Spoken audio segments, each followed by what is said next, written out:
రాబోయి చందమామ. జీవితాంతం నీకు రుణపడి ఉంటాను రుద్రాణి.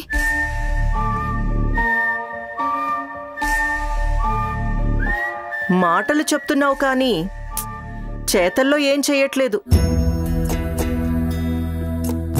ఎందుకు ఈ పరీక్ష, ఎవరికి పరీక్ష? శ్రీరాముని భార్యకా శీల పరీక్ష.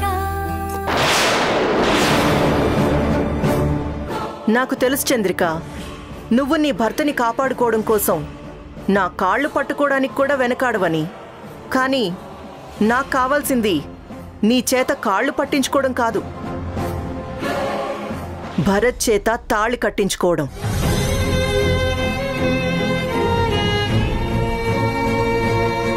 నాకు తెలుసు చంద్రిక, నీ మనసు ఒప్పుకోదు. ఎందుకంటే భరత్ నీకు కావాలి, నాకు కావాలి. మనిద్దరం ఒకే రేసులో ఉన్నాం. విజయం ఎవరిని వరిస్తుందో రేసు పూర్తయ్యాక కానీ అర్థం కాదు. నువ్వేం నాకు బలవంతంగా మాటివ్వాల్సిన అవసరం లేదు. నీకు మనస్ఫూర్తిగా నీకు ఇష్టం అయినప్పుడే చెప్పు, నేనొచ్చి నీకు హెల్ప్ చేస్తాను. అప్పటి వరకు నా కంటికి కనిపించకు. Get out.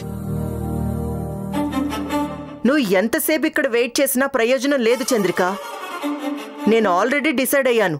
నీకు నీ భర్త కావాలి అనుకుంటే, నిజంగా భరత్ మీద నీకు ప్రేమ ఉంటే నేను చెప్పిన కండిషన్కి ఒప్పుకో. లేదంటే యోర్ విష్.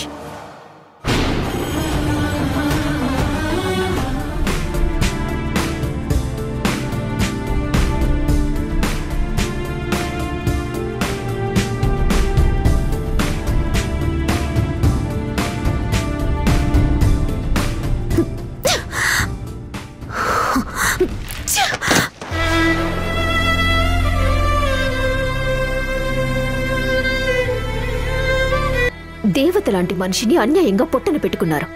మిమ్మల్ని ఊరికి వదిలేస్తానా? ముందు భరత్కి శిక్ష ఇప్పించి ఆ తర్వాత నిన్ను కూడా కోర్టుకు లాగుతాను.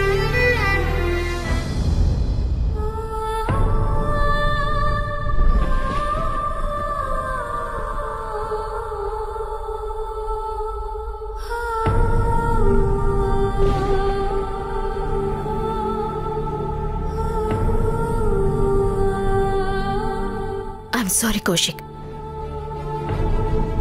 ఇలా జరుగుతుందని నేను కళ్ళు కూడా ఊహించలేదు. నా ప్రేమని నేను ఎలాగో గెలిపించుకోలేకపోయాను.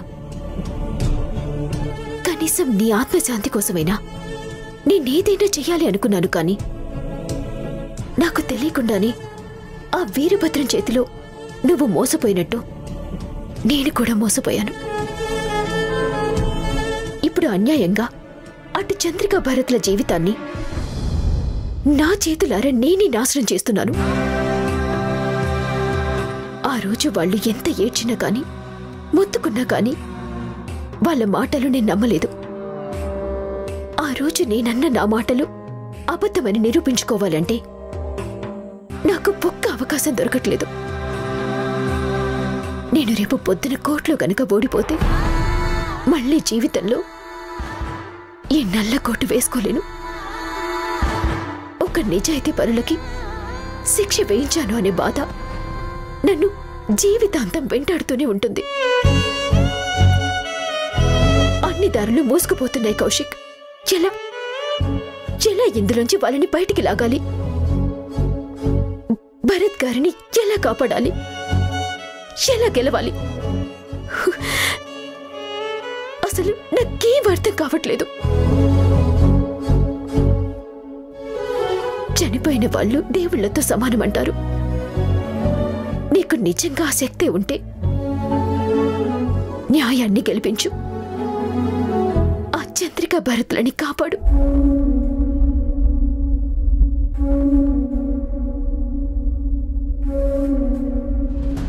నేను భరత్ని ప్రేమించాను. భరత్ లేకపోతే నాకు జీవితమే వేస్ట్ అనుకుంటున్నాను. భరత్ కోసం నేను ఏవైనా చేస్తాను నీరజ. భరత్ బాబుని మీరు ప్రేమించారు, బాగుంది. కానీ భరత్ బాబు మిమ్మల్ని ప్రేమిస్తున్నాడా? చంద్రిక లేకపోతే ఖచ్చితంగా నన్నే ప్రేమిస్తాడు. మీరే అంటున్నారు కదా చంద్రిక లేకపోతే అని. అంటే ఫస్ట్ ప్రయారిటీ మీరు కాదు, చంద్రిక. మీరే ఇంత ప్రేమించానని గొడవ చేస్తుంటే చంద్రిక అతనితో కలిసి జీవితం పంచుకుందండి. మరి తనెంత ప్రేమించుండాలి? అలాంటి మనిషి భరత్ని మీకిచ్చి పెళ్లి చేసి తను వెళ్ళిపోవాలా? ఎంత అన్యాయంగా మాట్లాడుతున్నారు మేడం. అసలు మీకేమైనా అర్థం అవుతుందా? నిజంగా మీరు భరత్ మనసులో లేకుండా మీరు నిజంగా పెళ్లి చేసుకున్నారే అనుకోండి, ఎన్ని రోజులు సుఖంగా ఉంటారు? కేవలం మీరు తాళి చూసుకుని సంతోషపడ్డం తప్ప మీరిద్దరూ కలిసి ఒక గదిలో సంతోషంగా బ్రతకగలము, సంతోషంగా ఉండగలము అని గుండెల మీద చేసుకుని చెప్పండి. చెప్పగలుగుతారా? మీరు నన్ను కొట్టినా తిట్టినా నేనింతకాలం మీ వెనక ఎందుకున్నానో తెలుసా అండి? మీలో ఎక్కడో అక్కడ కొంచెమైనా మానవత్వం మిగులుంటుంది అని. ఆ మానవత్వాన్ని బ్రతికిస్తే మీరు 10 మందికి ఉపయోగపడతారనుకొని మీ వెనకాలే తిరిగానండి. మీ మీద నాకెప్పుడూ కోపం లేదు, జాలే ఉండేది. ఎందుకంటే ఒక్క భరత్ గారి విషయంలో మీ మొండితనాన్ని పక్కన పెడితే మీరు చాలా మంచివాళ్లు. ఆ ఒక్క విషయానికే ఇన్ని రోజులు నేను మీతో ఉన్నాను. కాని ఈరోజు చంద్రికొచ్చి కాళ్ల మీద పడుతున్నా కనికరం లేకుండా మాట్లాడడం చూసిన తర్వాత నిజంగా ఇన్ని రోజులు మిమ్మల్ని నమ్మి మీతో పాటు ఉన్నందుకు నా మీద నాకే అసహ్యంగా ఉంది. మీకు తెలీదా చెప్పండి? ఆ వీరభద్రం ఎంత దుర్మార్గుడో మీకు తెలీదా? అన్యాయంగా లక్ష్మి గారిని చంపేశాడు, కౌశిక్ ని చంపేశాడు, లక్ష్మి గారి వాళ్ళ నాన్నగారిని చంపేశాడు. అంతెందుకు, మీ దగ్గర సాక్ష్యం ఉందని తెలిసిన తర్వాత మిమ్మల్ని కూడా చంపడానికి ప్రయత్నించాడు. అలాంటి వ్యక్తికి మీరు సహాయం చేస్తున్నారు. మీరు మనస్ఫూర్తిగా చెప్పండి మేడం, నిజంగా రేపొద్దున్న భరత్ గారికి శిక్ష పడిన తర్వాత ఆయన చెప్పినట్టుగానే మీ ఇద్దరిని బయటికి తప్పించి దేశం దాటిస్తాడా? ఆ నమ్మకం మీకుందా? కట్టుకున్న భార్యని నమ్మిన కౌశిక్ ని చంపిన వ్యక్తి మీకు సాయం చేస్తాడని మీరెలా అనుకుంటున్నారు? ఒకవేళ మీకు నిజంగా సహాయం చేసి మీ ఇద్దరిని దేశం దాటించినా భరత్ గారు మాత్రం మీతో కాపురం చేయరు. ఏ జన్మలో ఏ పాపం చేసుకున్నారో ఇంతకాలం మీ జీవితంలో ఒక తోడు లేకుండా పోయింది.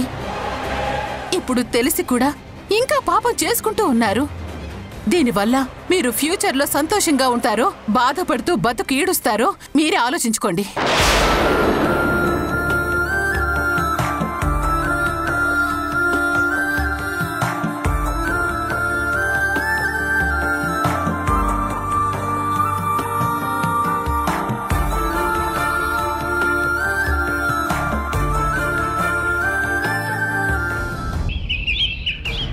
నాకు తెలుసులే, ఈరోజు కోర్టులో కేసుండదు కదా, భరత్ గాడికి శిక్ష పడతాదా లేదా అని నువ్వు ఆలోచిస్తూ ఉండవు కదూ.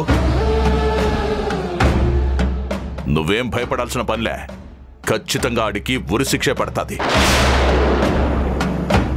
ఉరిశిక్ష పడినా దాన్ని యావజ్జీవ శిక్షగా మార్చడానికి మా లాయర్ మాట్లాడుతూ ఉన్నాడు. నువ్వేం దిగులు పడాల్సిన పనిలే. ఆ అబ్బి జైలుకు పోగానే నీకిచ్చిన మాట ప్రకారం 3వ కంటికి తెలియకుండా ఆణ్ణి బయటికి తీసుకొచ్చి భరత్ నీకిచ్చి దేశం దాటించి పంపించే బాధ్యత నాది.